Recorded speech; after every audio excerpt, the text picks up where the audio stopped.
5 মিনিটে কি potato smiley বানাতে চান এমন ক্রাঞ্চি অ্যান্ড চিজি? তাহলে কি নিয়ে নিতে হবে 3-4টে আলু, সেটাকে ভালো করে সেদ্ধ করে তার সাথে চিলি ফ্লেক্স, নুন, গোলমরিচ আর কর্নফ্লাওয়ার দিয়ে ভালোভাবে ডো করে নিতে হবে।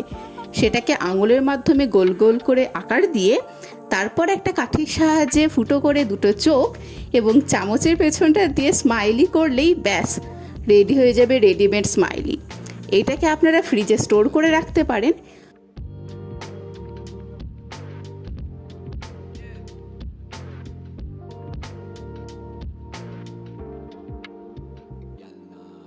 আর যখন খেতে ইচ্ছা হবে তখন আবার কি, কড়াইতে তেল গরম করুন আর ফেলে দিন। 5 মিনিটের মধ্যে রেডি হয়ে যাবে আপনাদের ক্রিস্পি পটেটো ফ্রাই। একদিন সপ্তাহে সময় বার করে 10 মিনিটের জন্য বানিয়ে নিন আর পুরো সপ্তাহ ধরে খান। যদি ভালো লাগে তাহলে একটা লাইক এবং সাবস্ক্রাইব করে দেবেন।